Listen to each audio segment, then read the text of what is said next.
You've tuned into the Bellingham Podcast for the week of December 8th, 2019. This is episode 140.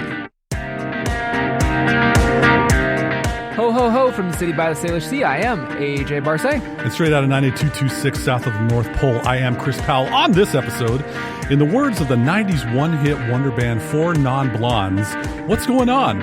In the words of those guys from those Budweiser commercials around the turn of the millennium, what up? And in the words from the 1987 blockbuster movie North Shore, yes, there is actually a movie called North Shore, what's the haps? AJ and I will be answering all these questions and more next on the Bellingham Podcast. Well, that was a classic. What's up, Chris? 140 unique intro hooks. You heard it right here. Continuing the trend. Yes, I'm doing just dandy, wonderful Thanksgiving with the family. How about yourself, AJ? Good. Small little Thanksgiving and enjoying the peace and hygge. Yes. Yeah, but this episode we are recouping because our recording schedule, I think a technical term has been jacked for several weeks. So, and I'm not talking about the Nicholson type either. No, here's Johnny. But no, the series of episodes that everyone's been listening to for the last probably 3 or 4 weeks, Chris and I have either had in the can or we've our regular routine of, hey, what are we talking about on a Tuesday and we record on Friday hasn't been around for a month. So this is actually our episode where you get to hear Chris and I catch up. We are catching up because it's been so long. AJ Barce, what the heck are you drinking? I'm just drinking tea. Okay, good. All right, cool. Sounds good. It's just licorice. I don't even know who the brand of this is. A licorice tea. Fair enough. Yeah. Sounds good. What are you drinking? Water with Mio. That little squeezy thing. Squeezy thing. Yeah, I decided December 1st, 5 weeks, December 1st through January 4th, okay. I believe, on the calendar, no caffeine. Oh, you're doing that? I've found that if I wake up during the middle of the night, I can't get back to sleep. And that makes me cranky in the morning. As I have seen. Have you noticed this? Yeah. And if I am trying the experiment, what happens if I do not have any caffeine drug in my system?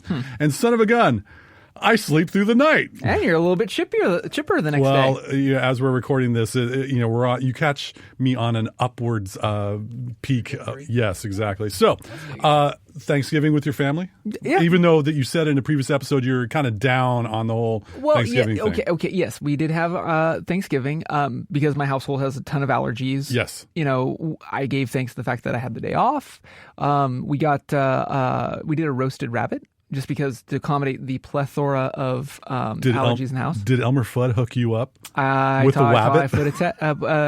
A putty tat? No. So yeah, we just did a simple little roast rabbit and stuff, and just me, my wife, and my son. And what was odd is it was the day after Thanksgiving. We had a little bit of a snow flurry at the house, so I got a little bit excited, and then it just turned to rain as per usual. But yes. No, I mean there was nothing, no highlights.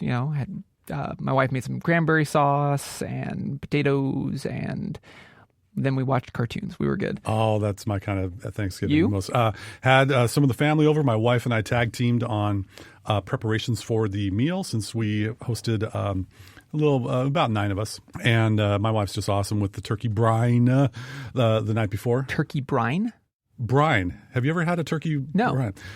You take your big old 5-gallon jug or whatever from your Lowe's or Home Depot or whatever. The orange bucket. Fill it with ice. Okay. About halfway full. Put it with, and you boil some herbs, salt, pepper, spices, rosemary, thyme, you name it. Find out what Garfunkel. Yeah, find out what Grandma used to have for the brine. But anyway, you heat that to a little bit of boiling, let it cool down to room temperature. Dump that in. Put your turkey wings up. So like if you tell your turkey hands up, you put it in that direction, and then you fill it with the rest of water, and then let that sit overnight in the garage, which is usually in the upper 30s. That makes the turkey ever so moist and juicy. Interesting. Yeah, because it's a big old sodium bath. Oh, with got all it. the So salt and the super, seasoning. super tenderizing. Gotcha. And my wife has got that on lockdown, and just had a great time. A number of us went to go see the Mr. Rogers Tom Hanks movie at the Barclay Monstrosity. Oh, that's at the Monstrosity? It is at the Monstrosity, and I stayed back with our little niece, Tot, watching Toy Story 3, which was her pick. Cool. And because I don't think she would be able to handle from the words of my wife, if you haven't seen the Tom Hanks movie, Mr. Rogers, I don't know what the title is because I'm sorry. It's evaded me. There was not a dry eye in the house. Whoa. It's one of those kind of movies. Well, and Tom Hanks is that kind of actor. Leave it to Tom Hanks. So yes, but then the day after, there was a little bit of snow flurry in your store. What goes on the day after Thanksgiving for? Oh yeah, that friggin' day. So on a previous episode, I said that I'm not one to do the Black Friday thing or the Cyber Monday thing. I'm more of the opt outside thing. And so on Black Friday, typically that's when I do kind of partake in the one consumerist thing, which is REI's campaign of opt outside. Hello, REI. What's up, REI? And we usually go on to some mountain location, and that's actually the day I usually do my Christmas photos for my family. Very good. But no, so that's what I ended up doing. And then we came off the mountain, went back home, and drank a lot of cocoa. What did you do for Black Friday? Spent time with the family, had some quiet solitude. But even though that we have railed against the oh my gosh, take my money and my debit and credit card mindset, I have I've outgrown my one and only backpack, my doomsday device, if you will. Oh, that JanSport that you've had since high school? Not quite. Okay. No, I just found that the GoRuck GR1 for you EDC folks out there is an amazing buy it for life backpack. Totally. But I found that I would be it can't carry all that I would want to carry because it's a 26 liter capacity, and the upscale one, GR2, which has another layer underneath, is a 40 liter, which is worth it. Plus, it may be a little bit more alongside of a frame of a guy like me. You are a tall drink of water. Yes, and with Mio, and you do your research. You see what the typical retail price is of a thing. You go on eBay to see what these used things are selling for. Actually, yeah. You go online and you happen to see, oh, I can save a metric crap ton of money on this particular day. Guess what? I researched it for a year. I know the prices. I had an opportunity and I took it. You got a problem with it? That's all right.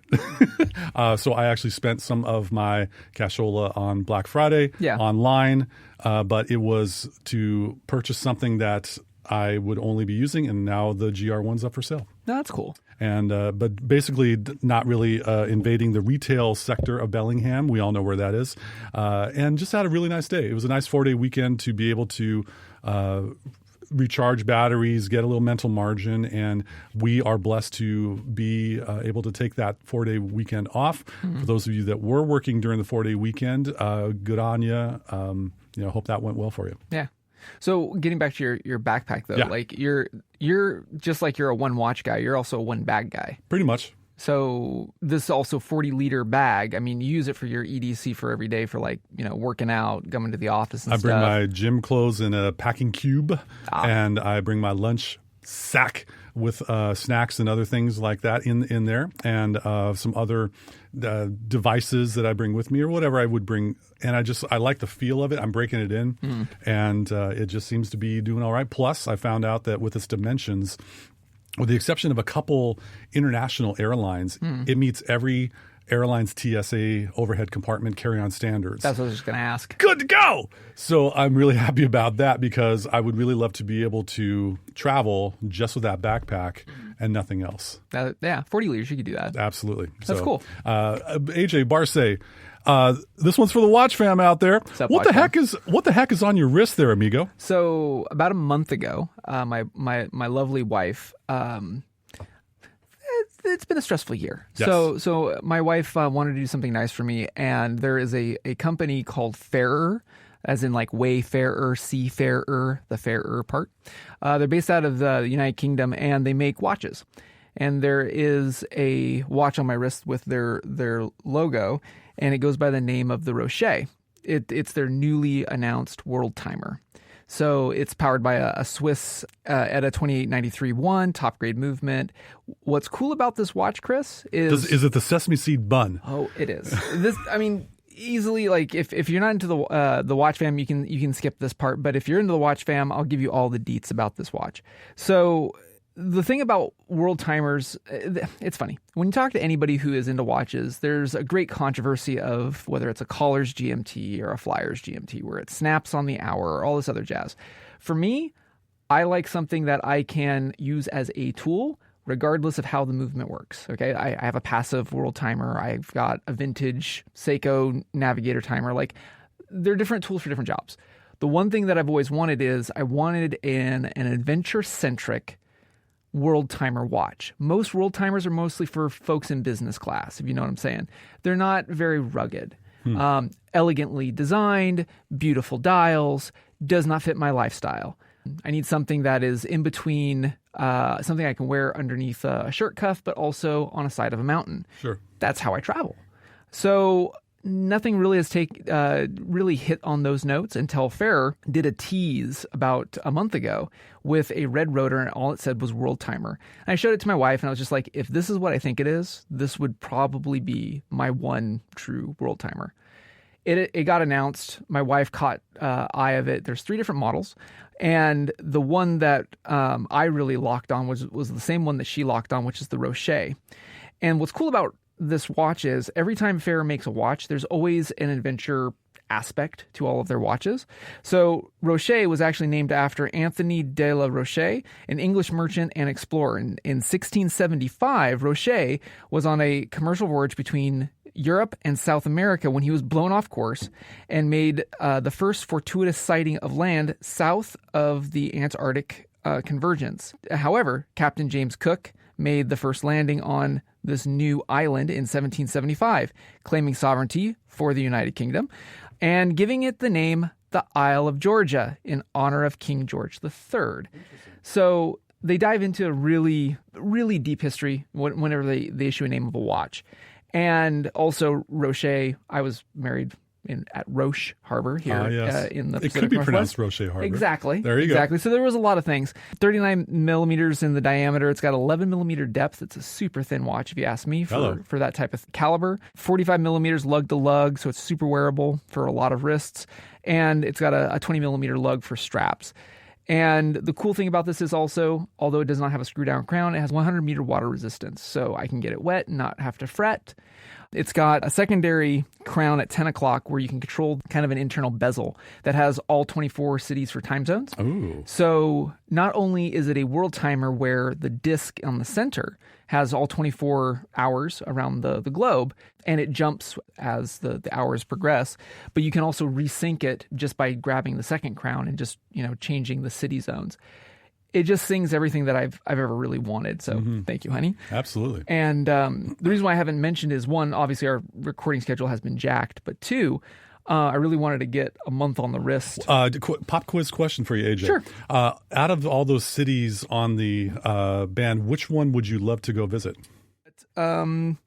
Honestly, probably St. Georgia, where the history of this watch comes from. Okay. I had to look it up. All right. So if you hadn't guessed, everyone, I was reading that straight off of Farrer's website. And we got a link to that in the show notes. For the love of Loverboy Dennis and beautiful Bobby. Drink. That's right. So, they're St. Georgia or, any of these, man. I've been to Tokyo. I've been to Paris. I've been to London. Puerto Rico would be cool. You've been around the world and I can't find my world timer. Wow. That was for my wife. So anyway, that's for the Watchfam. I got links in the show notes to this model and stuff. But absolutely. What about you, Chris? You've been kind of hitting on me for the last couple of months about, should you get another watch? What's your sitch? Yeah. I still have the same SKX 007 modded by my podcast partner in crime. Same straps. Thank you very much. Zulu Alpha and Toxic NATOs and EA8. That's great to have it in the family. The strap holy trifecta. It's more like a quintfecta. Oh, okay. I got 5 straps. Okay. So anyway, but love you all. And nope, I'm good to go. I made some plans to continue 2020, a new decade, with this same thing.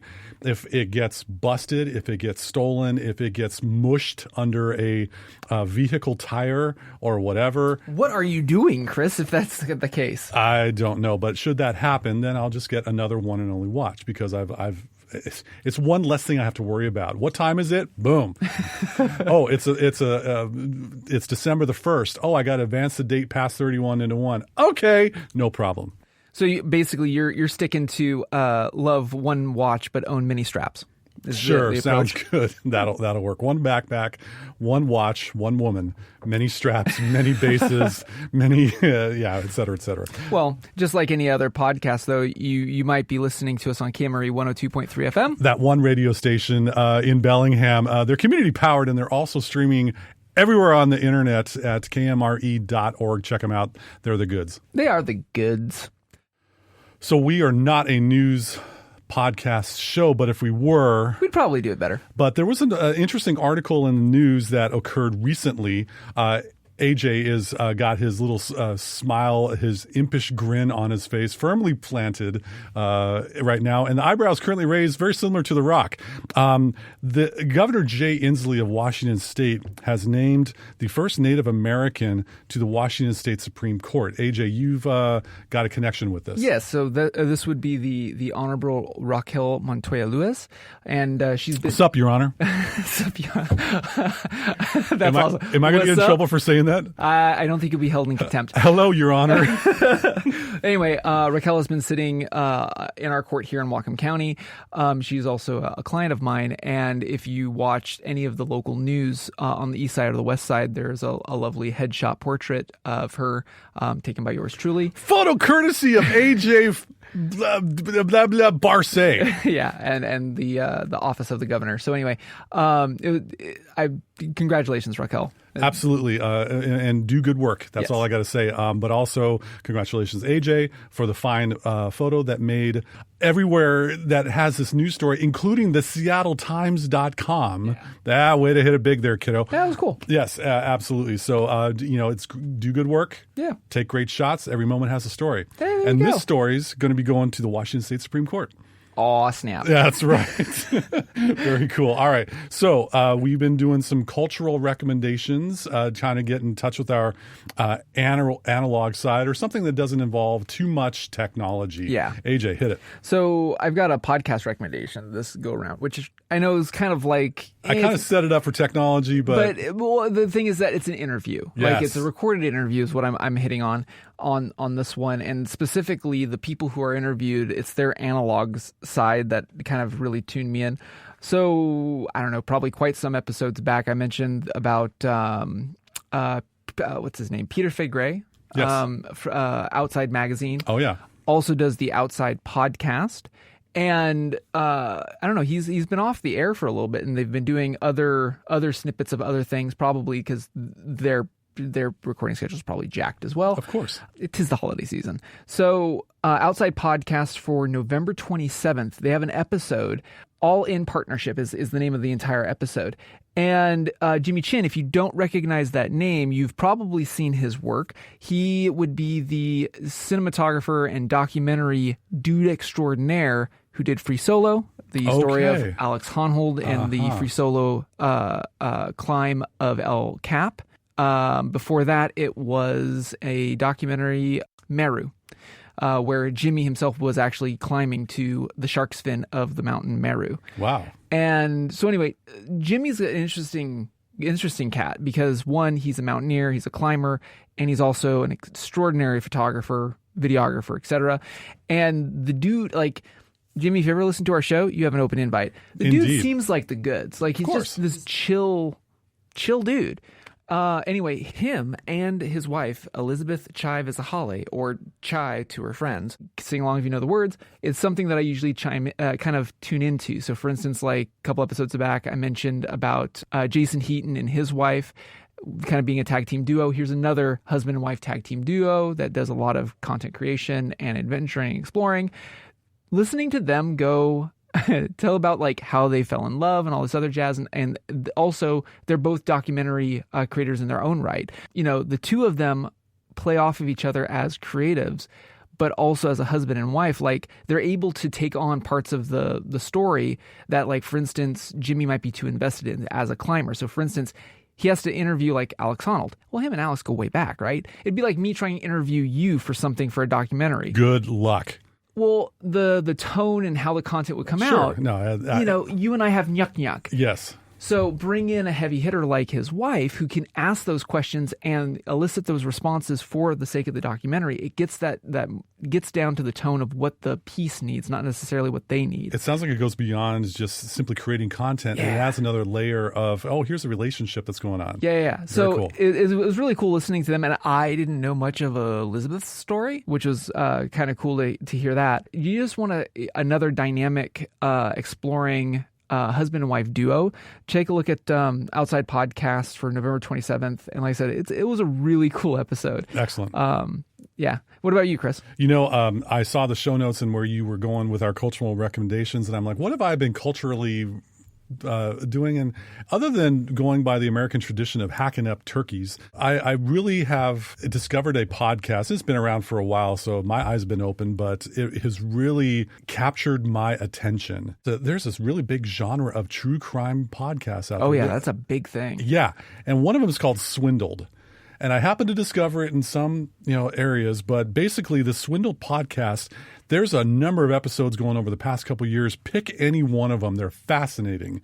These are stories of people conning people naturally, sometimes lots of people, whether you're a wealthy heiress who actually isn't, a pizza delivery guy with a bomb around his neck. What? Yeah. Greedy business people bilking millions from unaware investors, insurance fraud by faking your death, and gigolos who charm boatloads of money from lonely rich widows, horse killers, that dude from Girls Gone Wild from the 90s, and the McDonald's spilled coffee in your lap lawsuit, Yeah. and that fire festival that some of the kids might be aware of. Yeah. That friggin' festival. This guy, who he says at the end of his show, this show is researched and narrated by a concerned citizen. Does not give his identity. I find that fascinating. It's a little bit less than an hour per episode. Sometimes he goes into two stories of swindling, and it goes into wonderful detail in a very dramatic kind of narration with this unbelievably creepy background music, Like lore, like Aaron Mahnke lore. It could very well be, yeah. For those of you in Bellingham, if you happen to go down Sunset Drive in the evenings or pretty much any time when it's dark nowadays, you might see a large hooded person walking their dog along Sunset Drive. That's me. Hi there. And I make the mistake every now and then of listening to the Swindled podcast at night, walking my dog by myself. You're a very fierce dog. Right. But the creepiness or just the mood of the music, I'm looking over my shoulder behind me more than once. Yeah. It's a wonderful podcast. Cool. And just pick one, swindledpodcast.com. Check it out. That's my cultural recommendation too. It tells us a little bit about American history that has been in the headlines, but is not as much. The Love Canal chemical water lawsuit for Niagara Falls area back in the early 80s. Here's a little bit of a history lesson. Just got done with the Fire Festival. Now, when the kids were all about the Fire Festival, I'm not a kid. I'm an old, and I don't really pay attention to a lot of that kind of stuff. But I got the inside, well-researched story on everything. And that dude who put on that festival that didn't happen, boy howdy. Yeah, that guy. That guy.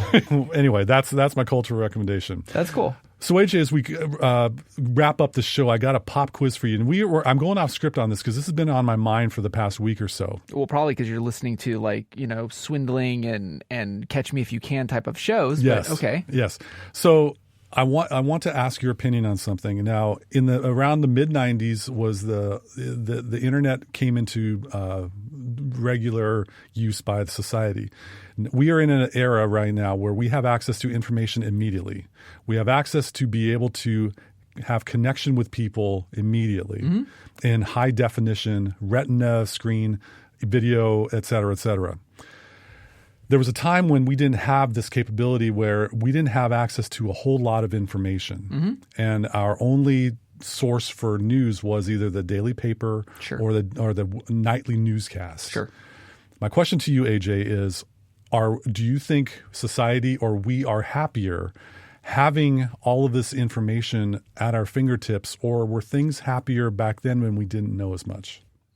I don't think there's been any change in happiness. I just think that there's more, like you just said, we have instant connectivity. So there's instant amount of people being able to discuss what they are reading, seeing, hearing, and then regurgitating it, right? So I think it is the happiness quotient between, let's say, the 90s and today, I think is pretty much the same, barring economics and economy and all that other jazz. I'm just saying, same for same, news for news. I just think that there is a higher level of people able to connect with other people, either of siloing, right? Either people stay in their own bubble, information bubble, and they just kind of regurgitate, or those that kind of want controversy and they kind of seek people out on social networks, for instance. I don't know if I would, like I said, I can't say that it's happier or less happier. Maybe Mike Viking over there in Scandinavia might disagree with me over at the Happiness Institute. Perhaps. But I just think that there's an ample amount of avenues for people to connect and discuss what they're hearing, consuming, seeing. And thus maybe perceptions of happiness or being less happy are kind of being registered. Sure. That's my 2 cents. What about why? Why do you ask, Chris? Well, I was just thinking about, were people happier in the 80s or in the 70s? Now, wrestling was better. Yeah, you're right. Totally. Jim Cornette can back me up on that. Wrestling was better in the 80s. What I'm finding is to have the connection with people. I remember the days when we had to make long distance phone calls and only hear the people's voice. And to be able to not be completely aware of their life and what's on their timeline or on their wall. Sure. To be able to call and envision the person talking, and to learn and to be given firsthand sharing information about what their life has been like, whether or not they're putting on a brave face or whether or not but it's kind of like our mind was creating the images in our head as opposed to so many photos and so much immediate stream of consciousness life documentation. For us to find the news, it was those those newspapers and newscasts were not necessarily as slanted in one direction. It was a lot of 5 W's: who, what, when, where, why. Sure. And how. Yeah, and how. And I think that information kind of gave us just what, and we would be able to create the story or, think about it in our own mind instead of being bombarded with so much everywhere we go. Sure. I just see a lot of people that, I was just curious with all of this did we eat from the tree of knowledge with the internet and all this technology, or is it better to be a little bit less unaware? Would we be happier? This is a question. Ladies and gentlemen, this was totally not scripted. It was just been on my mind. But guess what? It's our show. And wanted to have that discussion. And seeing as how this is our show, AJ, we should stick a fork in this episode. Well, that wraps it up for this Bite of Eden on the Bellingham Podcast. Thank you again so much for listening to us, rating us, reviewing us, wherever you like to get your podcasts. Remember, if you're in the Bellingham area, you might tune in to us on KMRE 102.3 FM. They're community powered. And now that we got this shtick down, they are streaming worldwide at kmre.org for y'all. Man, I can remember when we didn't have that shtick, but I'm AJ Barsay. And I'm Chris Powell. Thanks once again for joining us on episode 140 of the Bellingham Podcast. Oh, the weather outside is frightful. And I'm tone deaf, and I don't sing. Delightful. Yeah, exactly. You could Merry Christmas, one and all. All right. So I got to mail my Christmas cards to the family.